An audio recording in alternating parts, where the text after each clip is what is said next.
감성지수죠.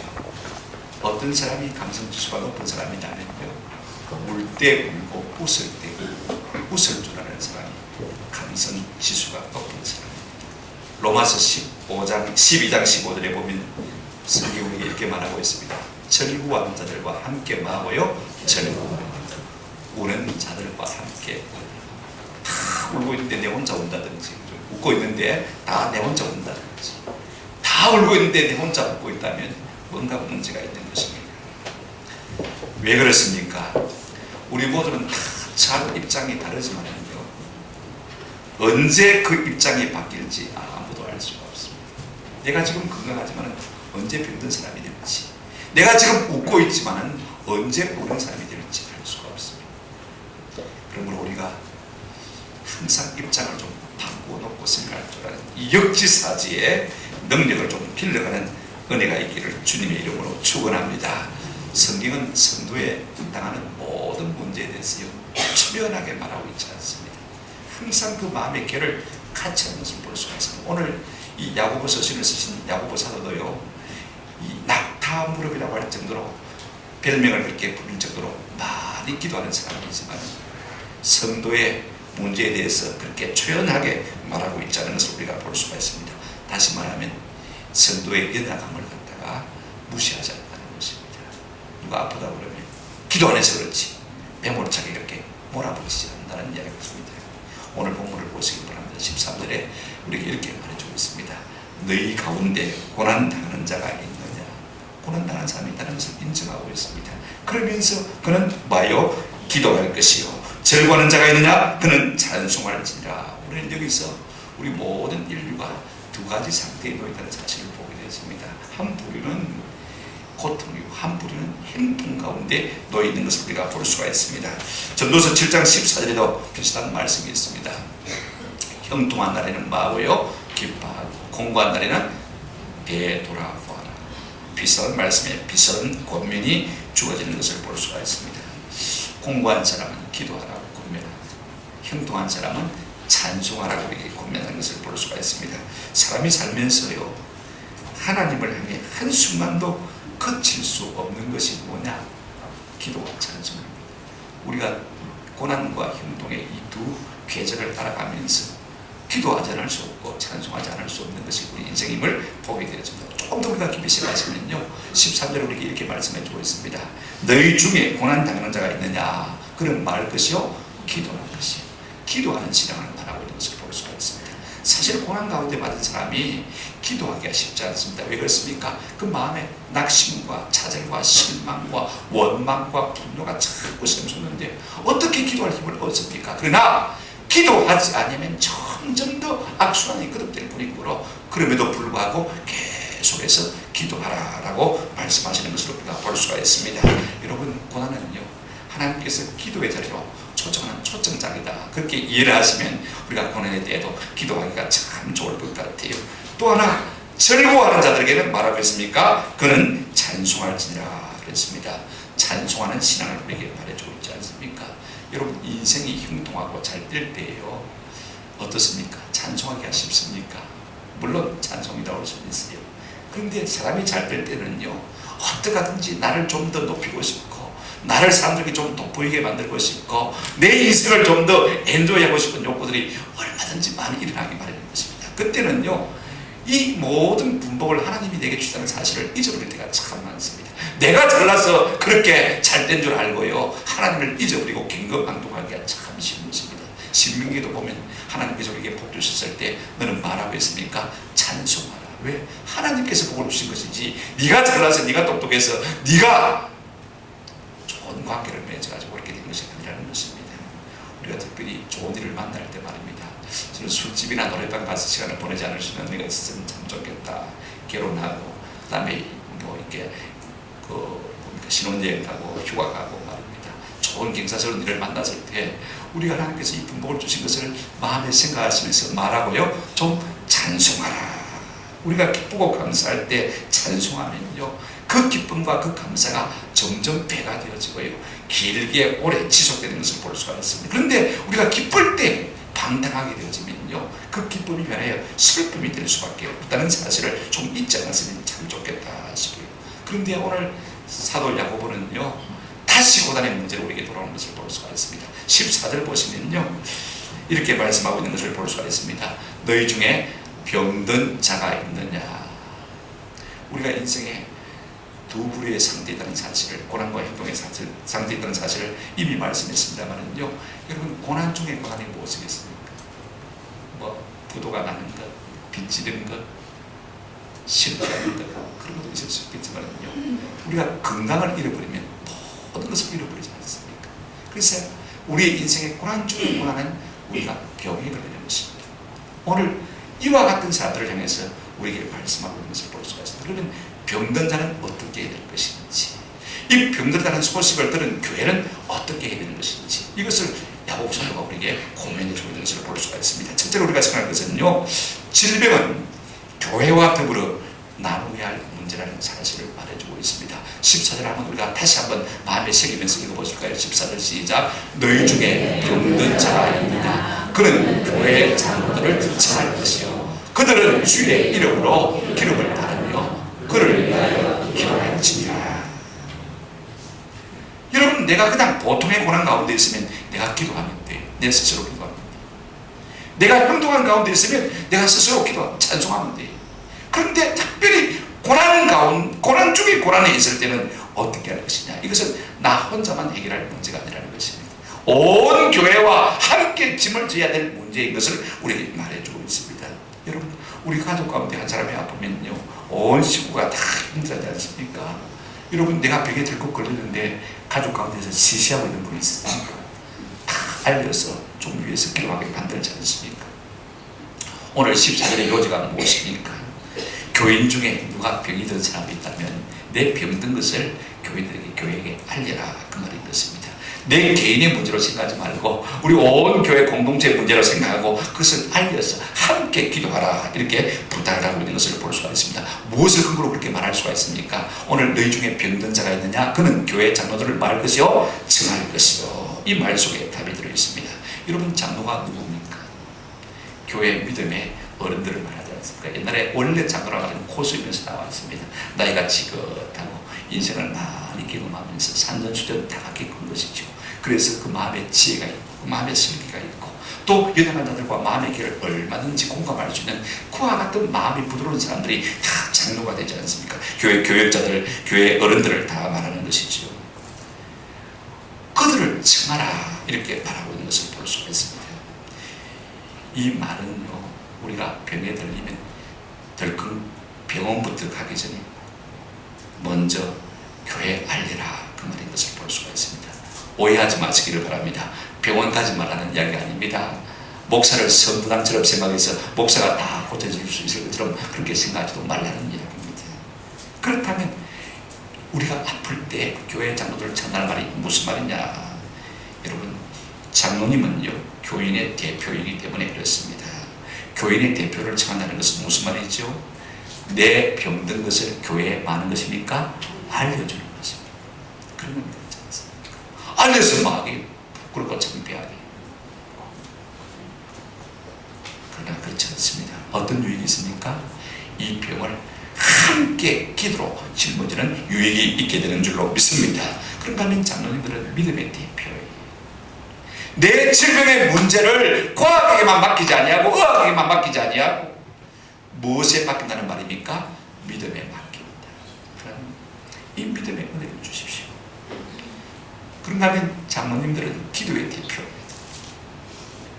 교회의 장로들을 청한다는 것은 믿음의 질병의 문제를요, 믿음에 의존한다, 기도에 의존한다는 그런 의미를 갖고 있는 것입니다. 이제 내가 물론 약을 안 먹는 거 아닙니다. 병원에 안 가는 것도 아닙니다. 수술 안 하는 것도 아닙니다. 그러나 그들은 나를 도울 뿐이고 나를 고치고 치료하실 분은 누굽니까? 전적으로 하나님이신 것을 믿고 무엇에 의지한다? 기도에 의지한다는 의미를 가지고 있는 것을 볼 수가 있습니다.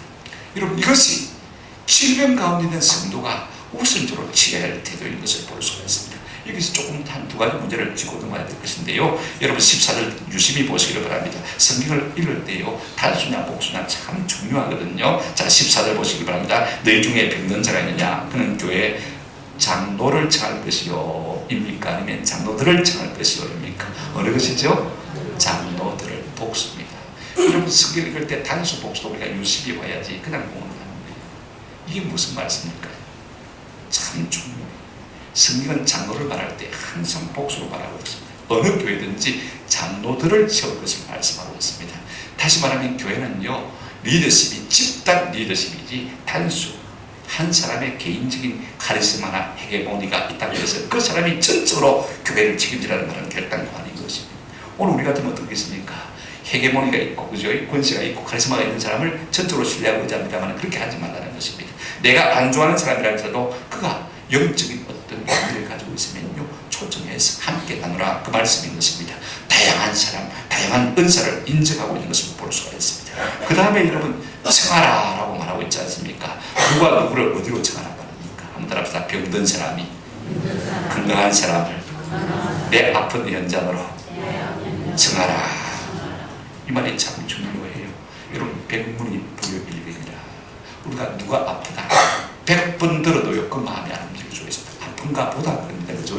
그런데 아파서 고통 사랑하는 사람의 삶의 현장에 그 침상에 가보면요 사람의 마음이 어떻습니까? 보고 듣고 눈으로 확인하면요 어이가 우리가 아픈 사람의 마음을 이해한다고 합니다만은요 내가 그 병에 안 걸려본 사람은 절대로 이해 못합니다. 우리가 부모의 마음을 이해한다고 하지만은요 부모가 안 돼보면 부모의 마음 몰라요. 여러분이 목사의 마음 이해한다고 그러지만은요 목사가 안 돼본 사람은 죽었다 깨라도 모릅니다. 절대로 모릅니다. 이게 인간의 한계예요.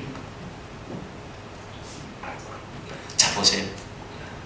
우리가 그 아픔의 현장에 가 있지 않냐면요 그냥 아주 비싼 지금 아픈가 보다 병들은가 보다 기도해 줘야지 그럴 뿐입니다. 그러나 그 현장에 우리가 가서 그 고통당하는 모습을 보게 되어지고 그 형편을 보게 되어지면요 우리의 마음이 뜨거워지고 우리의 마음이 간절해지고 그래서 사랑으로 믿음으로 간절하게 기도할 수 있는 것이 이 현장을 보는 것이 참 중요한 것입니다. 오늘 이 말씀의 요지가 무엇입니까? 사람이 당하는 고난 중에 가장 큰 공고난이 뭐라고요? 질병인데 그 질병이 걸렸을 때는 어떻게 하라고 했습니까? 교회에 알리고 교회 장로들을 청하고 그 다음에 함께 기도를 요청하는 것을 말씀하고 있는 것을 우리가 볼 수가 있습니다. 온 교회가 함께 이 짐을 져야 된다 이 말씀인 것입니다. 혹 우리가 병들면요 우리가 이같이 할 수 있는 귀한 은혜가 있기를 주님의 이름으로 축원합니다. 두 번째로 이 말씀을 좀 생각해 봐야 되겠는데요 우리가 병든 사람을 이제 위해서 기도해야 되지 않습니까? 그죠? 그때 가장 먼저 해야 될 것이 있습니다. 여러분 16절 한번 같이 보시기 바랍니다. 그러므로 너희 죄를 서로 마하며 고백하며 병이 낫기를 위하여 서로 기도하라. 의인의 간구는 역사하는 힘이 많이라 큽니다. 우리가 아픈 사람을 위해서 기도한다고 할 때 덜컥 내 마음이 무너져야 돼. 하나님 내 죄로 말미암아 제가 아픈 것입니다. 이런 마음의 가치를 느끼는 것이 참 좋습니다. 저는 우리 교인 누가 아프다 그러면요 아이고 하나님 내 죄 용서해 주십시오. 내가 부족해서 그렇습니다. 항상 그런 마음을 느껴요. 참 중요합니다. 모든 질병이 다 죄로 말미암은 것은 아닙니다. 그러나 때로 하나님께서 질병을 통해서 우리를 새롭게 하시기 위해서 우리가 너무 바쁘고 말 잘 안 들으니까 말입니다. 질병을 통해서 우리를 좀 고요케 하시고 하나님의 음성을 들려주시기 위해서 질병을 따르게 해주는 경우도 있거든요.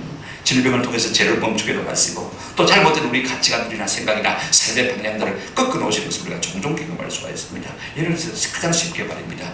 우리가 너무 바빠서 예배도 길에서 가고 너무 바빠서 기도할 틈도 없고 너무 바빠서 성경 읽을 시간도 없는 사람들 있지 않습니까? 그럴 때 하나님께서 어떻게 하십니까? 때로는 질병을 통해서 병원에 몇 주만 딱 입원해 있게 하시면요 어쩔 수 없이 다 멈춰야 되지 않습니까? 그 바쁜 건 다 멈추고 뭐 해야 됩니까? 기도할 수밖에 없고 찬송할 수밖에 없고 성경 읽을 수밖에 없는 것입니다. 이럴 때 우리가 먼저 해야 될 것이 무엇이냐?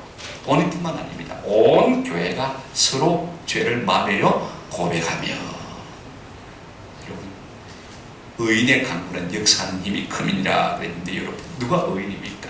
성경에 여러분 어는요 한번 합시다. 오직 믿음으로 믿음이 큰 사람이 의인이 그 다음에 두 번째 어는요 죄를 짓지 않는 사람이 아니고 죄를 회개한 사람이 의인입니다. 여러분 다윗이 위대한 것은 그가 죄를 범치 않았기 때문에 위대한 것이 아니고 죄를 지었을 때마다 뭐 했습니까? 하나님 앞에 회개했습니다. 회개한 사람이 의인이에요. 우리가 많은 죄악과 허물들을 하나님 앞에 고백하며 용서를 빌 때 이것이 하나님 앞에 의가 되어서 의인의 간구는 역사는 뭐이다? 힘이 많아 큼이라 그렇게 말씀하고 있습니다. 오늘 우리의 기도의 응답이 더딘 것은요 우리의 죄와도 상관이 있는 것입니다. 이사야 59장 1절 2절 말씀이 이런 말씀이 있습니다. 여호와의 손이 짧아 구원하지 못하심도 아니요 귀가 둔하여 듣지 못하심도 아니라 하나님께서 우리가 멀리 떨어져 있어서 우리 가슴 위에 손을 얹고 기도하지 않아서 우리가 병이 고침받지 못하는 것도 아니고 하나님께서 귀가 좀 어두워져 가지고 우리가 너무 멀리 떨어져 있으니까 말입니다. 우리의 기도를 못 들어서 하나님께서 응답해 주지 못하는 것이 결단코 아니라는 말씀입니다. 무슨 말씀이냐면 이 모든 하나님의 권능과 능력의 문제는 하나님 편에 문제가 있는 것이 아니라 누구 편에 문제가 있다는 것입니까? 우리 편에. 한번 보십시다. 2절 보실까요? 이걸 분명하게 말해주고 있어요. 오직 너희 죄악이 너희와 너희 하나님 사이를 어떻게 해요? 갈라놓았고 너희 죄와 그의 얼굴을 가리워서 너희에게서 듣지 않으시게 합니다. 우리가 서로 감정이 상하고 우리 사이에 죄가 있으면요 서로 얼굴 안 보려고 그러잖아요. 그죠? 서로 상대방이 하는 이야기를 안 들으려고 그러거든요. 그렇지 않습니까? 하나님도 마찬가지예요. 하나님과 우리 사이에 죄가 있으면요 이것이 우리를 다 갈라놓았어요. 하나님이 우리를 안 보고 싶어하고 그 다음에 안 듣고 싶어하는 거예요. 결국 이 문제가 해결되지 않으면요 하나님께서 우리에게 기쁨으로 응답하시기 어려운 것입니다. 그러므로 우리 가운데 어떤 질병이 있는 사람이 있으면요 우리가 하나님 앞에 우리의 죄를 고백하며 용서를 비는 기도를 드릴 필요가 있어요. 우리 교회 가운데 아픈 사람이 많은 것은 내 속에 죄가 있어서 그렇다. 하나님 죄송합니다. 용서해 주십시오. 내 허물과 죄를 용서하십시오. 하나님 앞에 지은 죄는 우리가 하나님 앞에 고백하지만요 사람들에게 잘못한 것 내가 당신을 욕하고 비난했습니다. 내가 당신을 정죄했습니다. 뒤에서 막 물어뜯었습니다. 죄송합니다. 다시는 안 그러겠습니다. 그래서 우리가 슬프게 고백할 때 하나님께서 우리 가운데 은혜를 주시고 놀라운 회복을 주실 줄로 믿습니다. 이에 대해서 우리가 다음 기회에 시간이 나면 좀 말씀을 자세히 나눴으면 좋겠습니다. 가장 중요한 것은 이것입니다. 우리가 죄를 고백도 하지만은요 그 아픈 사람을 위해서 뭐 해야 되겠습니까? 기도하라. 이것이 오늘 요지인 것을 볼 수가 있습니다. 실제로 우리가 환자가 자신의 질고를 알리면요 교회가 어떻게 될 것인가 14절부터 16절 말씀을 쭉 보시면 한결같이 기도하라고 말씀하고 있는 것을 볼 수가 있습니다. 너희 중에 병든 자가 있느냐 그는 교회 장로들을 청할 것이요 그들은 주의 이름으로 기름을 바라며 위하여 기도할지니라. 그 다음에 15절 믿음의 기도는 병든 자를 구하리니. 그 다음에 16절 그러므로 너희 죄를 서로 고백하며 병이 낫기를 위하여 서로 말하 기도하라. 다 기도하라 말씀하고 있는 것을 볼 수가 있습니다. 두 가지를 좀 생각해볼 필요가 있습니다. 자, 14절에 보시면요 그들은 주의 이름으로 뭘 바라며요? 기름을 바라며 위하여 기도하라. 이렇게 기름을 바른다는 것이 무엇일까? 옛날에 우리는 약을 같이 쓰면서 기도하라 그런 말로 이해를 했고 천주교에서는요 신부들이 종류 성사로 생각합니다. 기름을 바르면서 실제로 기름을 발라줘요. 신부들이 그렇게 해서 기도하면 하나님께서 낚여주십니다. 문자 그대로 받아들이는 것을 볼 수가 있습니다만은요 저는 모든 환자를 위한 위로와 돌봄을 의미하는 것이다. 기름을 간다는 것은 유하게 한다는 말이거든요. 그죠? 그렇지 않습니까? 자 보십시오. 주의 이름으로 기름을 바르는 일은요 이 환자를 위해서 위로하고 돌보는 모든 이 케어의 내용을 다 함축한 말로 이해하면 좋습니다. 어떻게 하면 환자가 위로받을 수 있겠습니까? 홀로 있는 것보다는 믿음의 성도가 함께 있어주는 것이 좋겠죠. 그러면 어떻게 되겠습니까? 자주 방문해주고, 그죠? 자주 위로의 말을 해주고, 그 다음에 갈 때 그냥 가지 아니하고 몸에 도움이 되는 것, 병이 날 수 있는 좋은 약들도 함께 가지고 가고, 그죠? 그 다음에 집안에 반찬이 떨어졌을 때니 반찬도 좀 해가고, 그렇지 않습니까? 집안에 아파서 청소를 못하니까 대신 청소도 좀 해주고, 그죠? 그 다음에 설거지도 좀 해주고. 환자를 위로하고 격려하는 모든 일이 기름을 바르는 일이라고 저는 생각해요. 일체 모든 돌봄의 행위 여러분 기도만 해주라. 성경은 그렇게 말하고 있지 않습니다. 누가 아프면 같이 가봐야 돼. 위로해줘야 돼. 김치라도 하나 담아줘야 돼. 이것이 우리 성도가 해야 될 일이다. 그렇게 말하고 있는 것입니다. 더 중요한 것 하나 있습니다. 그러면 그렇게만 하면 되냐? 오늘 사람들은 기도만 하면 된다 생각하고 돌봐주는 것도 필요하고 그 다음에 동시에 뭐도 필요합니까? 기도의 능력도 필요한 것을 볼 수가 있습니다. 14절 하반절에 그를 위하여 말지니라 기도할지니라. 15절에 믿음의 기도는 병든 자를 구원한다. 16절에 병이나 그를 위하여 서로 말하 기도하라. 의인의 간구는 역사하니 힘이 큼이니라. 우리 예수님 제자들을 발송하면서요 마태복음 10장 8절에 보면 이렇게 말씀하신 것을 볼 수가 있습니다. 병든 자를 고치며 죽은 자를 살리며 나병 환자를 깨끗하게 하며 귀신을 쫓아내되 너희가 거저받았으니 거저 마라 죽어라. 여러분 내 속에 뭐 귀신 들린 자를 쫓아내는 능력이 내 속에 있습니까? 죽은 자를 살리는 능력이 제 속에 있습니까? 한번 생각해 보십시오. 저 목사 속에도 없거든요. 병든 자를 고칠 능력이 내 속에 있습니까? 없습니다. 그런데 거저받았으니 말하고요 거저 죽으라고 했습니다. 여러분 이 말씀이 어떻게 해석이 되겠습니까? 없어요. 내 속에 없어요. 그런데 거저받았으니 거저 주라고.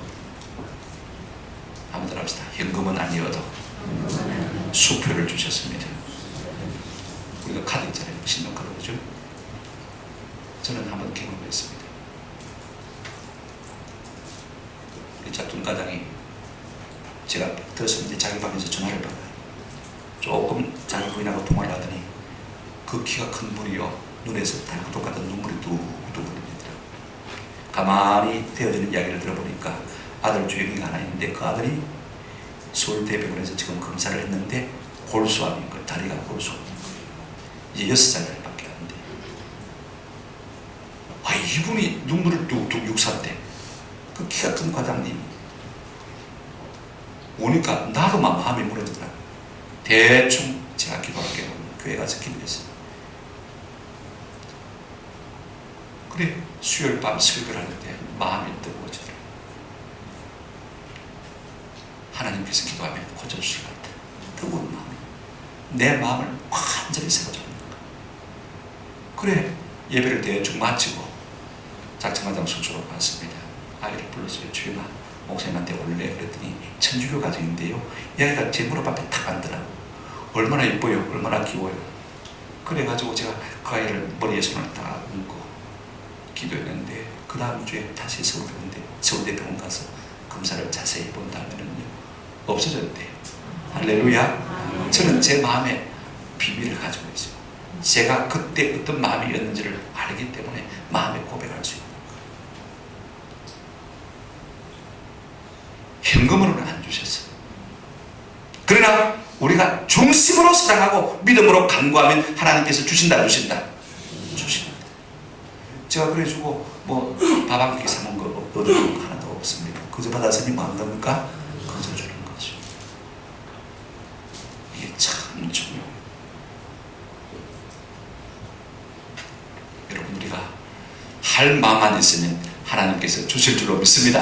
현금으로 받은 건 아니에요. 지금이라도 우리가 그 사람을 불쌍히 여김으로 하나님의 마음을 갖고 믿음으로 간구하면 하나님께서 우리에게 신용카드처럼 응답해 주실 줄로 믿습니다. 그런데 우리가 이렇게 같이 기도할 때요 중요한 것 두 가지가 나왔습니다. 교회가 기도할 때 가장 중요한 것은 한번 따라합시다. 믿음의 간구. 15절 보시기를 바랍니다. 믿음의 기도는 병든 자를 어떻게 한다고요? 원한다. 우리가 기도한다고 될 건데 기도한다고 되는데 이런 마음을 가지고 100번 1000번 기도해도 하나님이 응답하실 리가 만무하시겠죠. 하나님 약속하지 않습니까? 내 이름으로 무엇인지 내게 구하면 내가 시행하겠다고 하나님 약속하지 않습니까? 하나님은 너희 하실 수 있는 분입니다. 나는 너희를 치유하는 이와입니다 라고 말씀하지 않습니까? 하나님 우리의 간구를 들으시고 하나님의 영광을 나타내시고 주의 이름의 영광을 위해서 이 놀라운 일을 행하시옵소서. 우리가 믿음으로 간구할 때 하나님이 들으시고 응답해 주실 줄로 믿습니다. 야고보서 1장 6절에 오직 믿음으로 구하고 조금도 의심하지 말라. 의심하는 자는 마치 바람에 밀려 요동하는 바다 물길 같으니 그랬습니다. 우리가 의심치 아니하고 믿음으로 간구하면 하나님께서 들으시겠다 약속하셨습니다. 또 하나 우리가 기도할 때 중요한 것 하나 있습니다. 한번 합시다. 간절한 기도. 17절 보시기 바랍니다. 느닷없이 엘리야 이야기가 갑자기 나오는 것을 볼 수가 있습니다. 오늘 우리가 기도할 때 어떻게 기도해야 할 것인가를 보여주기 위해서 어떤 태도와 자세로 기도해야 될 것인지 예를 들기 위해서 지금 엘리야 이야기를 하고 있는 것을 볼 수가 있어요. 엘리야는 우리와 성정이 같은 사람인데 무슨 말이냐면 엘리야랑 우리랑 똑같은 사람이라는 것입니다. 엘리야가 특별하거나 우리가 좀 덜한 것이 그런 것이 아니랍니다. 엘리야도 우리도 다 똑같은 사람인데 엘리야가 특별하게 된 비결이 무엇이냐면 이것입니다. 보십시오. 엘리야는 우리와 성정이 같은 사람이로되 그가 비가 오지 않기를 어떻게 기도한 적이요? 간절히 기도한 적. 3년 6개월 동안 땅에 비가 오지 아니하고 그 다음에 18절에 이렇게 말하고 있습니다. 다시 기도하니 하늘이 비를 주고 땅이 열매를 맺었느니라. 여기서 가장 중요한 단어가 하나 있다면 한번 들어봅시다. 간절히. 주면 말고 안 주면 말고 주면 주고 안 주면 안 주도 이게 아니고 안 주면 안 됩니다. 아이들이 자전거 산다고 할 때요 며칠 졸업니다. 그죠? 지풀에 지쳐가지고 잊어버립니다. 그러면 안 줘도 되는 거예요. 2주를 지나도 석 주를 지나도 한 달을 지나도 그거 내놓고 자꾸 졸으면 안 사주고 견딜지가 있습니까? 없는 것입니다. 빚을 내서라도 사줘야 되는 것이죠. 우리가 하나님 앞에 응답을 주실 때까지 간절히 기도하면 그것이 곧 하나님의 응답을 가져오는 요건이 되는 말씀인 것입니다. 우리가 병든 사람을 위해서 기도할 때 꼭 이 간절이라는 보살을 잊지 않는 은혜가 있기를 주님의 이름으로 축원합니다. 우리 예수님의 겟세마네 기도가 그랬습니다. 누가복음 22장 44절에 예수께서 힘쓰고 애써 또 마시니 간절히 기도하시니 땀이 땅에 떨어지는 빗방울같이 되더라. 얼마나 애쓰는지 기도하면서 땀이 흠뻑 터졌는데 말입니다. 그 땀에서 피가 맺혀 나갔어. 얼마나 신경을 쓰는지, 얼마나 그 기도가 간절했는지. 오늘 우리가 이 같은 기도가 우리의 삶에 필요한 것을 볼 수가 있습니다. 여러분, 우리 하나님은요 능력의 인색함을 보이시는 하나님도 아니시고 그 능력을 낭비하시는 하나님도 아니십니다. 필요한 자에게는 주시기를 원하시는 하나님. 하나님이 능력이 많으시지만은 낭비하지도 아니하시고 그 능력을 가지고 인색하게 굴지도 않으시다는 것입니다. 역대하 16장 9절을 우리 하나님 이렇게 말씀하셨습니다. 여호와의 너는 온 땅을 두루마사 감찰하사. 지금도 눈을 부릅뜨고 찾고 계시는 것입니다. 어떤 사람을 찾고 계시냐? 전심으로 자기에게 향하는 자들을 위하여. 그렇습니다. 그 마음이 전적으로 완전히 쫓기로 기울어진 그 사람들을 위해서 하나님 능력을 베푸시기 위해서 찾고 계신다. 그 말씀이십니다. 오늘 우리의 마음속에 이와 같은 간절함으로 말미암아 주님의 눈에 발견되어지는 은혜가 있기를 주의 이름으로 축원합니다. 자, 보십시오. 이렇게 기도할 때 믿음의 기도가 병든 자를 만나고요 구원하리니 내가 능력이 있어 아닙니다. 15절에 보시면 이렇게 말씀하고 있습니다. 한번 더 합시다. 주께서 일으키시리라. 내가 일으킨 게 아니고 내 기도로 말미암아 내가 병을 고치는 게 아니고 누가 고친다고요? 우리 주님이 고친다. 치유의 주체는 누구라고 했습니까? 사람 누구 아니고 우리 주님이신 것을 말씀하고 있습니다. 말씀을 맺습니다. 우리가 바쁘다거나 잘 모른다는 핑계로 교회 안에 병든 사람이 있음에도 불구하고 그들을 위해서 방문하지 않고 기도하지 않는다면 첫째로 우리는 교회됨을 깨뜨리는 매정한 사람이 될 수밖에 없는 것입니다. 저는 우리 임윤주 집사님이 잘 모르는 교인데도 불구하고 교육자만 가는데 그렇지 않냐고 자기 혼자서 신방을 부르린다는 것을 보면서 제가 참 놀랐죠. 오늘 안 나오셨죠? 안 나오셔도 그분이 믿음이 어디 갈 것 같지는 않습니다. 제가 든든하고 참 사람을 불쌍히 여기는 마음이 있어요. 아이고, 목사님, 장로님, 전도사님 알아서 가겠죠. 누가 아프다 그러면요, 여러분 가까이 있으면 어디 가는 길에 생각해도 없다가 꼭 한번 방문하시고 그를 위해서 기도하시기를 주의 이름으로 축원합니다. 그리 아니면 우리의 심령이 매정한 사람이 되고, 두 번째로 우리가 그들을 위해서 기도해야 될 이유가 무엇입니까? 우리 주님은 이렇게 말씀하셨습니다. 지극히 작은 자 하나에게 하지 아니한 것이 곧 한번 더 합시다. 내게 하지 아니한 것이다. 마태복음 25장 45절 같이 보실까요? 이에 임금이 대답하여 이르시되 내가 진실로 너희에게 이르노니 이 지극히 작은 자 하나에게 하지 아니한 것이 곧 내게 하지 아니한 것이다. 우리가 주님 앞에 매정하게 대하고 어떻게 주님의 은혜와 긍휼을 입겠습니까? 주님의 마음이 그 병든 자에게 가 있는데 그 주님의 마음을 헤아리지 못하고 그를 돌아보지 않는다면 주님의 마음을 섭섭하게 하는 것이죠. 외면하게 되는 것입니다. 우리가 진짜로 주님 앞에 은혜를 받았으면요, 우리의 삶 가운데 두드러지게 달라진 것이 있는데 그것이 무엇이냐면요, 다른 사람에 대한 관심이 비상하게 예민해진다는 것입니다. 왜냐하면 성령께서는 우리 속에서 가장 작은 자 하나도 놓지 못하게 만드세요. 그래서 돌아보게 만들고 찾아보게 만들고 위에서 기도하게 만드는 것입니다. 이 은혜가 우리에게 있는 것입니다. 세 번째로 우리가 병든 사람을 위해서 돌아보고 기도해 줄 이유가 있다면요, 한번 더 합시다. 언제 입장이 바뀔지 모릅니다. 내가 지금 두 발로 잘 걸어다니고 있지만 언제 내가 그 자리에 누울지 알 수 있습니까? 없습니까? 없습니다. 만약에 내가 편안하고 행동할 때 그들을 돌아보지 않았다면 그들이 나중에 나를 돌아보겠습니까? 생각해 보십시오. 일종의 품앗이와 같은 것입니다. 인생에 항상 좋은 날만 있는 것은 별당고 아닌 것입니다. 내 삶에 언제 폭풍이 일어날지, 내가 언제 공고한 삶에 처해 있을지 아무도 알 수 없습니다. 그때 우리가 미리 기도로 접근할 때 적금 들어놓으면요, 그들이 대신 우리를 위해서 말 것입니까? 기도해 줄 것입니다. 얼마나 좋은 것입니까? 품앗이와 같은 생각이 들지 않습니까? 한스킹이라는 신학자는요, 교회됨을 이렇게 바라고 있는 것을 볼 수가 있습니다. 우리 각 사람은 다른 사람을 위해 하나님께 나아가는 자임을 알고 있다. 그리고 나 자신을 위해서는 한번 더 합시다. 또 다른 사람들이 나를 위해 기도할 것임을 알고 있다. 그러므로 우리는 각 사람, 다른 형제들을 책임지고 있는 것이다. 내가 나를 책임지는 게 아니고 나는 누구를 책임지고 있다고요? 다른 사람을 책임지고 있는 것이다. 그렇다면 나는 누가 책임져 줍니까? 내가 다른 사람을 책임지면 그가 나를 뭡니까? 책임져 주는 것입니다. 그렇게 부름받은 우리 성도가 제사장이다. 목사와 동급으로 제사장이 아니고, 그죠?